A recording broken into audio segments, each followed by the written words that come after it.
इस चैनल पर आने वाले सभी दर्शक और श्रोता सादर सप्रेम नमस्कार।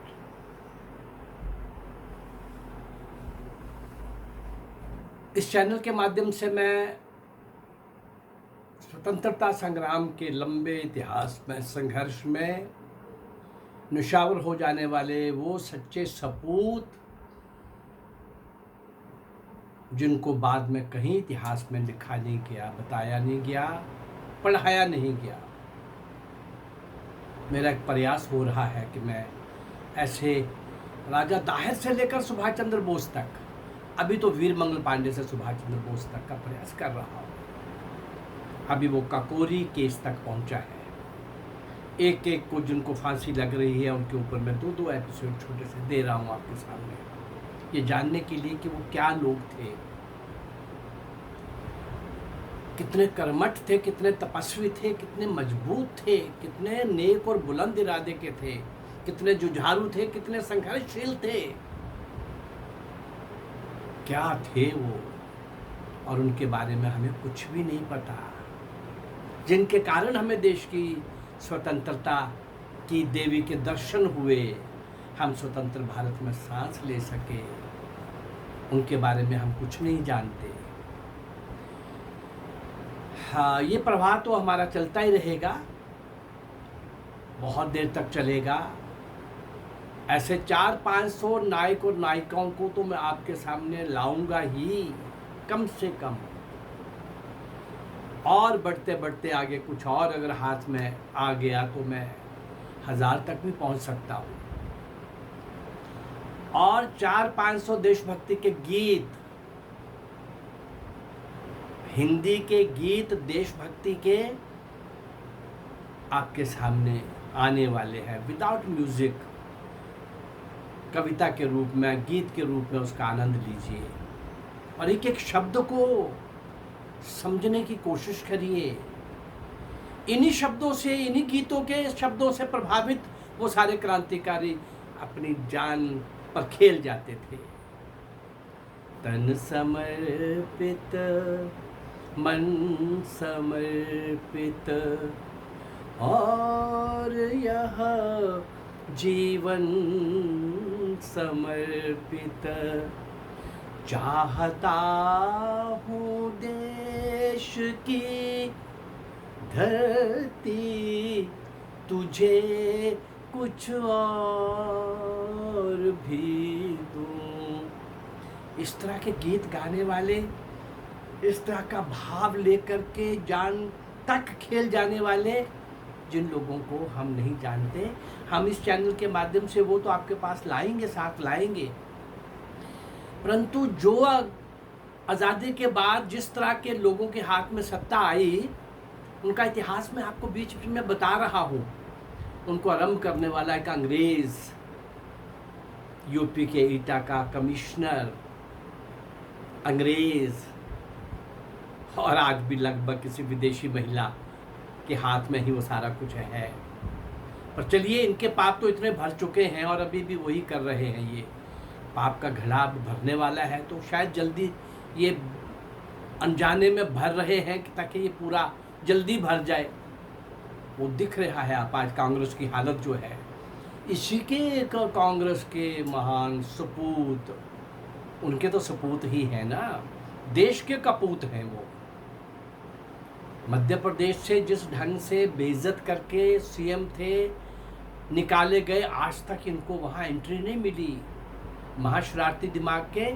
और ये वो 60, 65, 70 लोग मैं जिनकी बात करता हूँ आपके सामने, जो देश के अंदर हैं, केवल 60-70 लोग कुल मिला के, सब मिला करके ऐसे ही कुछ लोग उन्होंने कांग्रेस के अंदर भी बिठाए हुए हैं। उन 60-70 लोगों का समय समय पर जब भी देश के हित की बात कोई होगी तो उनके पेट में दर्द पड़ेगी। जब देश को तोड़ने की बात आएगी, देश के ऊपर किसी भी प्रकार का कोई आघात होता है, तो मुस्कुराकर, हंसते हंसते, व्यंग करते करते और कभी कभी सीरियस होने का पखंड करने वाले ये 60-70 लोग जेएनयू में भी मिल जाएंगे, किसान आंदोलन में भी मिल जाएंगे, ये दिल्ली के उस शाहीन बाग में भी मिल जाएंगे, ये सब जगह मिल जाएंगे। ये जम्मू कश्मीर की इस प्रॉब्लम के साथ ये 60-70 लोग हमेशा ये खेल खेलते रहे हैं। और जिस कांग्रेस के इस महान सपूत दिग्विजय सिंह ने जो कल बोला है क्लब हाउस के अंदर एक पाकिस्तानी पत्रकार के प्रश्न का उत्तर देते हुए, उसने कहा कि आप जब आओगे तो ये 370-35 के बारे में आपका क्या विचार है। और ये महान सपूत दिग्विजय क्या बोल रहे हैं श्रीमान जी, हम जब आएंगे तो हम इसको रिकंसिडर करेंगे, लोगों से पूछेंगे, क्योंकि जिन हालात में ये हटाया गया है वो ठीक नहीं था। उस समय डेमोक्रेसी भी खत्म हो चुकी थी, उस समय ह्यूमैनिटी, मानवता, स्वतंत्रता नहीं थी और कश्मीरियत भी नहीं थी। और लोगों को जेल में डाल करके जिस तरह से ये किया गया, ये अनकॉन्स्टिट्यूशनल हुआ है। उस पागल कपूत को कोई ये पूछे, संविधान के अनुसार पार्लियामेंट के अंदर 2 दिन की बहस के बाद ये सब हुआ। और लोकतंत्र में मेजॉरिटी बेस पर मतभेद हो सकते हैं, कईयों के खिलाफत की होगी, कईयों ने की होगी, लेकिन लोकतंत्र में ये कहना कि ये कॉन्स्टिट्यूशन के अनुसार नहीं हुआ, कितना बड़ा फ्रॉड है। इन बदमाशों को झूठ बोलते हुए, कुफर तोड़ते हुए जरा शर्म नहीं आती। एक तो वो विधिवत हुआ, अरे 335A आज जबकि समुद्र में डूब चुका है, डबो दिया गया है, इन दुष्टों से 70 साल तक तो उसको हाथ नहीं लगाया जा सका। 35A तो बैकडोर एंट्री थी जिसका कोई दूर दूर तक संबंध नहीं था कॉन्स्टिट्यूशन, वो दैट वाज टोटल अनकॉन्स्टिट्यूशनल। और 370 4 दिन शेख अब्दुल्ला नेहरू के घर में बैठ के जो करवाता रहा, पटेल ने विरोध किया, अम्बेडकर ने विरोध किया, बहुत सारे लोगों ने विरोध किया, लेकिन नए नए बने प्राइम मिनिस्टर और वो खुमारी सत्ता की और थोड़ा सा बाकी लोगों के अंदर प्रभाव भी था।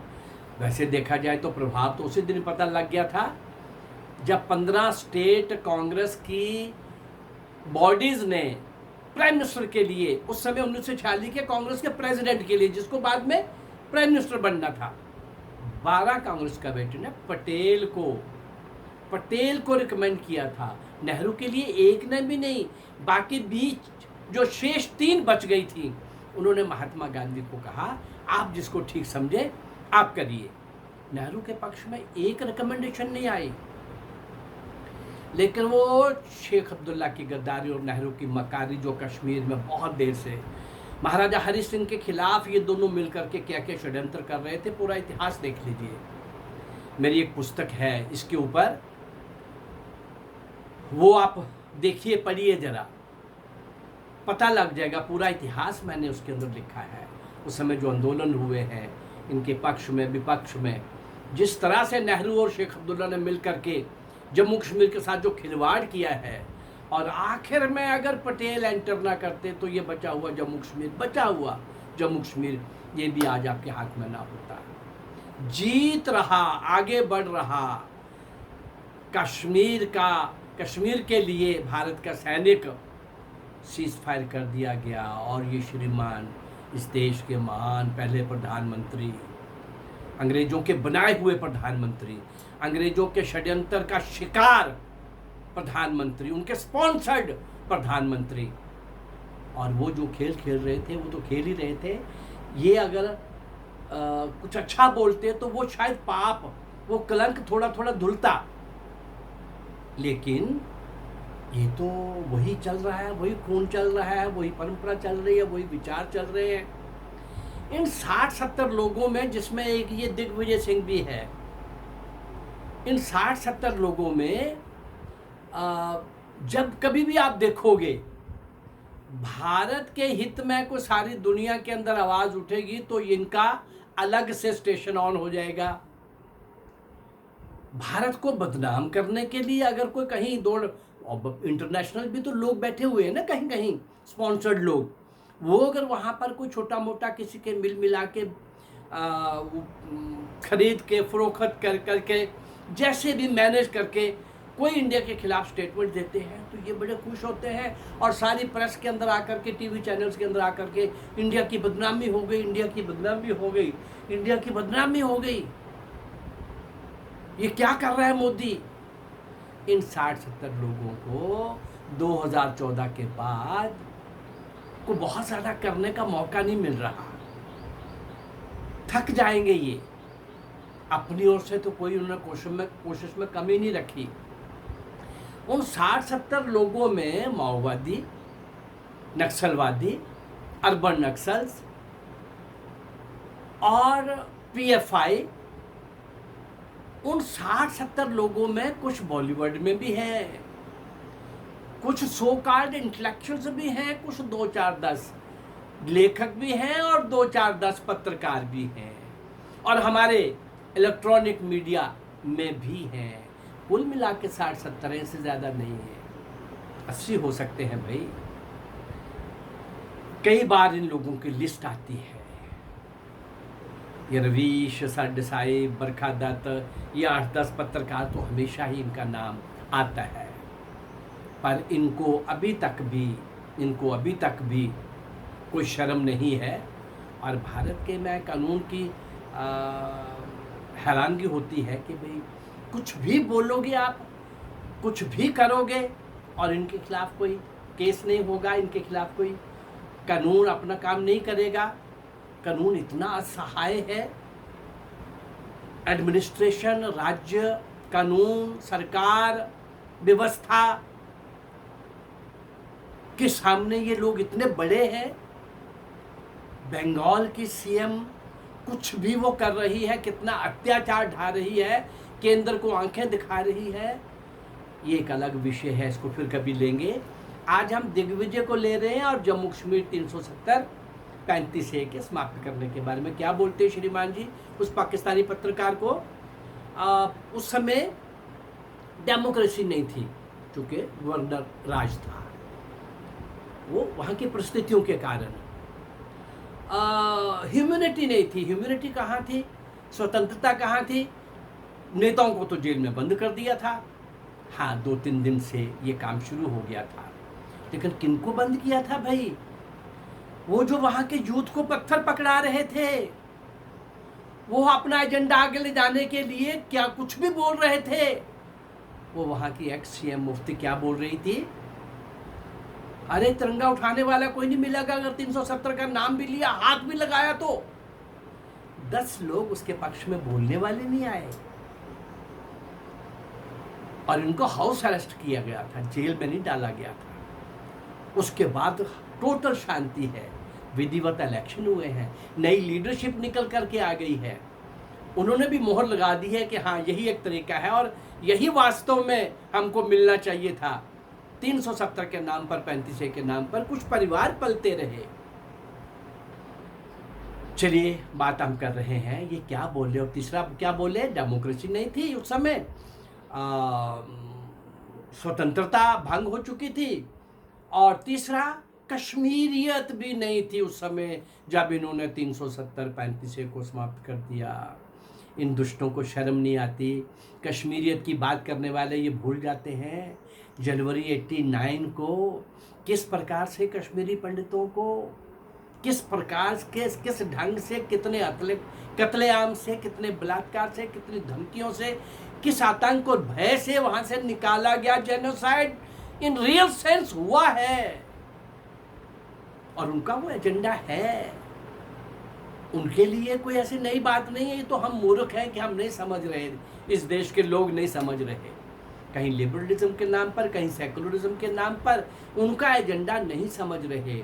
जो जम्मू तक भी प्लानिंग कर चुके थे, ये रोशनी एक्ट अगर ना पकड़ में आता, अभी भी बहुत कुछ है, अभी भी बहुत कुछ वहाँ ठीक करने वाला है। अभी लगे हुए हैं रिपेयर के अंदर, विकास की तरफ लगे हुए हैं, नौकरियों की तरफ लगे हुए हैं। यूनियन टेरिटरी बनने के बाद, क्योंकि सारे का सारा पावर अब केंद्र के पास है, तो वो अपने ढंग से वहाँ पर चीज़ें इस्टेब्लिश कर रहे हैं और नई जो वहाँ की युवा शक्ति है वो उसको वेलकम कर रही है। इधर से दिग्विजय की ये स्टेटमेंट आई कि हम आएंगे तो रिकन्सिडर करेंगे। पहले तो इस पागल को वो ये पूछे, कांग्रेस इस देश के अंदर केंद्र में सत्ता में आएगी?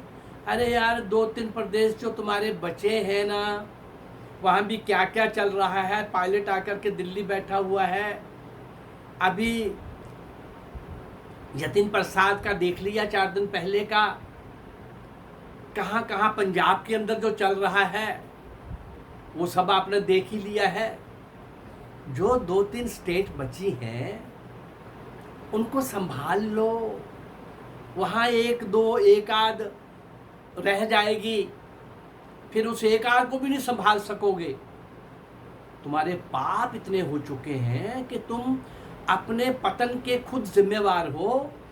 जब भी देश के खिलाफ कोई लोग बोलते हैं उनके साथ खड़े हो जाते हो, जेएनयू में खड़े हो जाते हो। जब भी कोई देश के अंदर ऐसी कोई एक्टिविटी होती है जो पंथ संप्रदाय को कुछ लोग जानबूझ करके एनकरेज करते हैं, उनके साथ खड़े हो जाते हो। देश को तोड़ने वाली शक्तियों के साथ खड़े होने वाले ये कांग्रेसी और ये कांग्रेस सेना के सेनापति को बोलते हैं, सेना के सेनापति को बोलते हैं ये गली का गुंडा है। और हमेशा पाकिस्तान और चीन के इंटरेस्ट के साथ खड़े क्यों नजर आते हो? हमेशा। और इस देश के लोग आपको क्यों माफ करेंगे? तुम क्या समझते हो कि तुम जो बोल रहे हो, जो कर रहे हो? 2008 में ये कांग्रेस समझौता कर रही थी चीन के साथ, पार्टी, कांग्रेस पार्टी। करोड़ों अरबों खरबों रुपया लेने के बाद आपने देखा गलवान के ऊपर जो हुआ। और ये महाशय, ये पप्पू जो है, ये राहुल गांधी क्या कर रहा था चाइनी एम्बेसी में जाकर के, कि क्या क्या एग्रीमेंट कर रहा था, किस किस प्रकार की इंफॉर्मेशन ले रहा था और दे रहा था। समय समय पर जब भी ये कोई कुछ बोलता है और कांग्रेस के इन नेताओं का और राहुल का जो भी स्टेटमेंट होता है, 20 अक्टूबर को स्टेटमेंट मिलता है पिछले साल जब ये हुआ है, 19 को अगस्त में हुआ, तो अक्टूबर में इसने राहुल ने क्या बोला, वहाँ तो हज़ारों लोग मर गए हैं, गोली चल रही है, कश्मीर बंद पड़ा है, वहाँ तो कत्लेआम हो रहा है। जबकि ऐसा वहाँ कुछ भी नहीं था। 100% शांति थी जो पिछले 50-70 साल में नहीं थी। और शांति फैलाने वाले लोग तो कुछ अंदर थे और किस बाकी अशांति का कोई प्रश्न ही नहीं था। हाँ, कुछ लोगों को अंदर करना जरूरी था क्योंकि वही उकसाते थे और वही उनका कुछ लोगों का आपस का इंटरेस्ट था। जब उनको भी हाउस अरेस्ट कर दिया गया तो वहाँ शांति होगी। और इसके स्टेटमेंट को इमरान ने 2 ही दिन के बाद वहाँ के डोजियर में इस स्टेटमेंट को डालकर यूएनओ में पेश किया। हमेशा हमेशा पाकिस्तान और चीन के हितों के साथ खड़े होने वाली ये कांग्रेस, अरे जम्मू कश्मीर का बेड़ा गर्क करने वाली कांग्रेस, अरे पंडित नेहरू जो तुमने पाप किए हैं सारे देश में तो और बहुत किए हैं, लेकिन जम्मू कश्मीर का पाप तो अक्षम्य है। जिस ढंग से तुमने शेख अब्दुल्ला को लाया, जिस ढंग से हरि सिंह का तुमने अपमान किया, और उसका बेटा करण सिंह जिनको हम समझते थे विद्वान है, सात्विक है, अच्छा है, लेकिन उस बेटे ने भी अपने बाप के साथ गद्दारी की। वो देशभक्त था, वो भारत की स्वतंत्रता के लिए समय समय पर बोलता था। इंग्लैंड की राउंड टेबल कॉन्फ्रेंस में जाकर के भी भारत की स्वतंत्रता की आवाज उठाने वाला पहला राजा हरि सिंह, उसको सजा दे रहे थे शेख अब्दुल्ला और नेहरू। चलिए हम आगे बढ़े, हम देखें कि कांग्रेस का पहला प्यार पाकिस्तान और चीन क्यों है। ये स्टेटमेंट आई, अब्दुल्ला का चेहरा भी खिल गया, मुफ्ती का चेहरा भी खिल गया। अब वो भी चहक रहे हैं, हाँ हाँ हाँ हाँ ऐसा ही, ये तो होगा ही होगा, हम भी इसी के लिए लगे हुए हैं, हम सुप्रीम कोर्ट में गए हैं। ये सब बातें करने वाले फिर से 2 दिनों से जम्मू कश्मीर के अंदर, जम्मू कश्मीर का मतलब कश्मीर के अंदर, कश्मीर के भी 2-3-4 जिलों में पहले उग्रवाद था, वो अब घटता घटता 1-2 जिले में रह गया है। बाकी सिलेक्शन ने सिद्ध कर दिया है कि ये कितने पॉपुलर हैं और कितने लोग इनके पीछे हैं। अब देखने वाली बात ये है कि दिग्विजय ने कहा कि उस समय राजा हरि सिंह थे, हिंदू राजा थे, कश्मीरी पंडितों को रिजर्वेशन था, नौकरियां थी। कितना बड़ा झूठ बोल रहे हो यार तुम। कश्मीरी पंडित अपने बच्चों की पढ़ाई के लिए खर्च करते हैं। एक साधारण क्लर्क भी अपने बच्चों की बुक्स के लिए वो बड़ा कॉशियस रहता है, अलर्ट रहता है। मैं वहाँ 9 साल रहा हूँ, संघ का प्रचारक रहा हूँ, वहाँ पर एक एक घर का कल्चर जानता हूँ, सबको जानता हूँ, अच्छी तरह से जानता हूँ। ऐसा कुछ नहीं था वहाँ पर के कश्मीरी पंडितों को रिजर्वेशन में नौकरियाँ मिल रही थी, नहीं, बल्कि इतना होता था कि वो लोग ज़्यादा पढ़े लिखे थे, वो फिर सारे देश के अंदर अच्छे पोस्ट के ऊपर पहुँचने वाले कश्मीरी पंडित अपनी योग्यता और क्षमता के अनुसार, जैसे यहूदियों ने अपना स्थान अमेरिका में बनाया था, वैसे ही इन कश्मीरी पंडितों ने अपना स्थान भारत में अपनी योग्यता और क्षमता के अनुसार बनाया। और ये वहाँ जो दूत थे भारत के 32 दांतों के बीच में, जो थोड़े से रह गए थे, मेरी उस पुस्तक के अंदर ईयर वाइज, दशक के अनुसार और सेंचुरी वाइज जो मैंने डिटेल दी है, कब कब एक भी वहाँ मुसलमान नहीं था। भारत की संस्कृति और संस्कृत का सिरमौर कश्मीर, अति प्राचीन जो इतिहास मिलता है इस देश का, उसमें कश्मीर, सिरमौर, कश्मीर, उसके संबंध में उन पंडितों के बारे में उनका जो जेनोसाइड जिस तरीके से किया, पर उनका लक्ष्य है भाई, वो जिहाद उनका लक्ष्य है। वो सारी दुनिया के अंदर कुछ एक्सपोज हो रहे हैं, पर दुनिया अभी भी कब समझेगी, जिस यूरोप के अंदर ये खाना बदोश बन के जाते हैं, रिफ्यूजी बन के जाते हैं और एप्लीकेशन दे करके जैसे कैसे वहाँ लेबर करने जाते हैं, और जैसे ही अपनी संख्या बढ़ाते हैं, संख्या बढ़ाना तो उनका जन्मसिद्ध अधिकार है ना, 4-4 शादियाँ, 40-40 बच्चे, और वहाँ पर कुछ देर के बाद ये फिर अपना अधिकार, और फिर दूसरा को रहना ही नहीं चाहिए इनके साथ, जाओ निकलो, ये एरिया तो हमारा है, यहाँ हम मेजॉरिटी में है ना। ये स्थिति आज भी भारत के अंदर, भारत ही नहीं जिसके अंदर 10-20 कश्मीर तैयार हो रहे थे, कुछ तो चेक किया है योगी ने, यूपी के अंदर कहीं कहीं आज भी ये दृश्य दिख रहा है। अभी 2 दिन पहले की बात है, मेरठ जिले के एक गांव से पलायन हिंदू का, क्यों, कम घर बचे हैं हिंदू के वहाँ पर। कभी सुना कि मुसलमान जहाँ कम रह रहे हो वहाँ हिंदू ने किसी मुसलमान को निकाला हो, या निकलने पर मजबूर किया हो, या दुनिया के अंदर किसी क्रिश्चियन ने ऐसा किया हो? सब लोग इनको एंट्री भी देते हैं, वहाँ का खाते भी हैं, ऐसे ही यहाँ का खाते भी हैं। और फिर ये लोग जो 60-70 लोग हैं, ये कोई वर्ल्ड इंटरनेशनल कॉन्स्पिरेसी का पार्ट है, इनकी टूल किट आती रहती है। ये दिग्विजय की स्टेटमेंट भी उसी टूल किट का एक हिस्सा है। अरे जिस कांग्रेस ने भारत की जमीन चाइना को सौंप दी हो 1962 में, हजारों वर्ग किलोमीटर, जिस भारत ने और जिस नेहरू ने 62 में और 48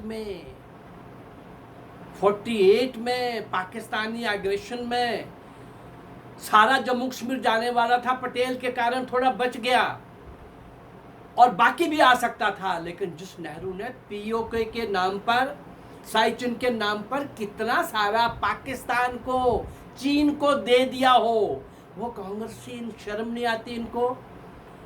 ये कलंक धोने के बजाय और अपना कलंक गहरा कर रहे हैं। इस देश के लोगों को आप मूर्ख समझते हो। बहुत अच्छा दंड आपको बार बार मिल रहा है, लेकिन मुझे लगता है कि शायद आप भी लगे हुए हैं कि पाप का घड़ा किसी तरीके से जल्दी भर जाए। 1962 और 1948 का ये जो कांड है, ऐसे बीच 50 बातें हैं। 71 के जो पकड़े हुए फौजी थे पाकिस्तान के, सरेंडर किए हुए, सारी दुनिया का सबसे बड़ा सरेंडर भारत की सेना के सामने पाकिस्तान ने बांग्लादेश में किया था। और उस समय भी हम बहुत सारी बातें, हाजीपुर जीता हुआ वो वापस, हारा हुआ वो वापस नहीं लिया, सब जीता हुआ दे दिया और फौजी तक दे दिए। ये इन नालायक सरकारों के इन करिंदों ने जिस प्रकार से देश को समय समय पर बदनाम किया है, अपमानित किया है, नीचा दिखाया है। और कमाल देखिए, 2015 में, अभी 2014 में मोदी आता है और ये मणिशंकर अय्यर पाकिस्तान में जाके क्या बोलता है, मोदी को हटाना है, पर आपकी सहायता से ही हट सकता है। आप मोदी को हटा के दिखाओ, फिर देखो हमारा आपके साथ संबंध क्या घी शक्कर का है। मोदी आपको भी नहीं छोड़ने वाला और हम तब तक कुछ नहीं कर सकते जब तक आप मोदी को नहीं हटाओगे। अरे मोदी को पाकिस्तान हटाएगा, पाकिस्तानियों से मोदी को हटाओगे। इस देश के घर घर में जाओ, द्वार द्वार पर जाओ, अपनी पुरानी सारी गलतियों का प्रायश्चित करो। ये जो 2014 से पहले जितने सारे घोटाले हुए हैं उनके लिए प्रायश्चित करो और लोगों से कहो कि भी हमें सेवा का मौका दो, हम और गलती नहीं करेंगे। उसके बजाय आप उन पापों का प्रायश्चित करने के बजाय आप अभी भी उसी में लगे हुए हैं। मणिशंकर अय्यर तो क्या, खुर्शीद अहमद, शशि थरूर ऐसे समय समय पर हिंदू आतंकवाद और पता नहीं क्या क्या 26/11 का दोष किस पर ये लगा रहे हैं। कब कब ये आरएसएस का नाम बीच में लाते हैं, कब लाना है इनका तय है। जो आरएसएस इस देश के लिए समर्पित है, एक भी बात आज तक, और तो और एक दंगा आरएसएस ने शुरू नहीं किया। आरएसएस को छोड़िए, एक दंगा हिंदुस्तान के अंदर किसी हिंदू ने शुरू नहीं किया। इन दुष्टों को कहते हुए शर्म नहीं आती हिंदू आतंकवाद? और जो आतंकवाद है वो तो कहना नहीं आता। सारी दुनिया के अंदर मुस्लिम आतंकवाद है ये कहना नहीं आता। हिंदू आतंकवाद प्रश्न ही नहीं उठता। कीड़ी मकोड़ी को खिला के खाने वाला ऐसा मानवता का पुजारी, विनम्र, शालीन, और वो जिस संस्कृति सभ्यता का, जिस दर्शन का वो हिस्सा है हिंदू, नहीं तो विश्व गुरु था तो क्या वो तलवार की नोक पर था भारत? नहीं, एक भी उदाहरण नहीं। अपनी संस्कृति सभ्यता के श्रेष्ठता के गुणों के आधार पर हमारी गुलामी के अलग कारण हो सकते हैं, बीच बीच में मैं उसको एनालाइज करता हूँ, फिर करते रहेंगे। लेकिन हमने तलवार नहीं उठाई किसी के लिए। हिंदू आतंकवाद कहते हुए तुमको शर्म नहीं आती? तुमको सिर्फ उन कुछ वोट प्राप्ति के लिए उनको खुश करना है। ये करते करते अभी 60-70 सालों में आप थके नहीं। और जम्मू कश्मीर का मामला अभी तो आपके हाथ से निकल चुका है और इनका president, ex president, Jammu Kashmir का ex president mister CEOs MP भी रहा है 2-3 बार भारत की पार्लियामेंट में, कांग्रेस का। अरे जम्मू कश्मीर का कांग्रेसी क्या, मुफ्ती क्या, अब्दुल्ला क्या, और तो और मैं समझता हूँ कि वहाँ तो जो कांग्रेसी वो किसी भी संप्रदाय का है उसकी भी बुद्धि इतनी भ्रष्ट हो गई है कि ये सारे लोग मिलकर के क्या कर रहे हैं और उस एजेंडे के मामले में एक है। और ये कांग्रेस लोगों के साथ आंखों से आंख मिलाकर के बात कर सकती है, जो इस देश को तोड़ने वाले तत्वों के साथ ये खड़े हो जाते हैं। राहुल की स्टेटमेंट मैंने आपको बता ही दी है।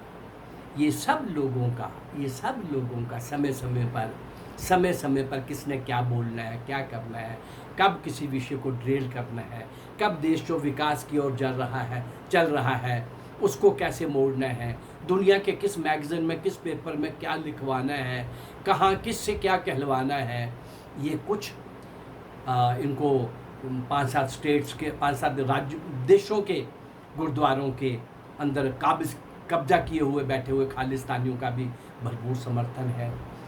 भारत सरकार तो लड़ लेगी, इन सब से मुकाबला कर लेगी। मेरी कोशिश है कि देश का आम नागरिक भी इनको जानने, पहचानने, समझे। दिग्विजय ने जो जम्मू कश्मीर के ऊपर जो कुफर तोला है और जिस प्रकार से कहा है कि भाई हम रिकंसिडर करेंगे, ना 9 मन तेल होगा ना राधा नाचेगी। आप लोगों के पास बचा क्या है?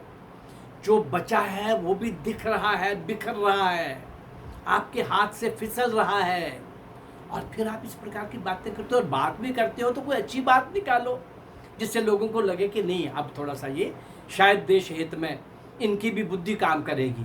नहीं, देश हित में बुद्धि काम करती नहीं। हजारों पाप हैं इस संस्था के खाते में, समय समय पर हम चर्चा करेंगे। आज मुझे इसलिए आपके सामने आना पड़ा, कल दिग्विजय ने जिस बेशर्मी के साथ जो बोला, और वो भी पाकिस्तानी पत्रकार के सामने, पाकिस्तान और चीन के हितों के साथ खड़े होने वाली ये कांग्रेस और वो 60-70 लोग कुछ नहीं कर पा रहे। इतना तो प्रबंध हो गया इनका, लेकिन भौंक रहे हैं, बोल रहे हैं और कुछ भी छटपटा रहे हैं। और छटपटाहट में मुझे लगता है कि अंतिम श्वास के टाइम तो बंदे को ये लगना चाहिए कि भी अब तो समय आ गया है, अब तो मैं कुछ ठीक ही बोलूँ अपने मुंह से, पर ये अभी भी उनको वो नहीं आ रही, सद्बुद्धि नहीं आ रही। हम सब इन सब की सद्बुद्धि के लिए प्रार्थना करें। इस चैनल के माध्यम से उन क्रांतिकारियों को स्मरण करने का जो मेन उद्देश्य है मेरा, वो मैं कल से फिर आ जाऊंगा। 1857 से 1947, वीरमंगल पांडे से सुभाष चंद्र बोस तक, और फिर मैं सिंध के राजा दाहिर से लेकर के सुभाष चंद्र बोस तक, ऐसे 400-500 नायक और नायिकाओं को, उनको जिनको कोई नहीं जानता, ऐसे नीम के पत्थर मौन तपस्वियों को, भारत माँ के सपूतों को मैं आपके सामने लाता रहूँगा। अगर मेरा ये प्रयास आपको अच्छा लग रहा है तो आप इस चैनल को लाइक करिए, सब्सक्राइब करिए और शेयर करिए। नमस्कार, जय भारत, धन्यवाद।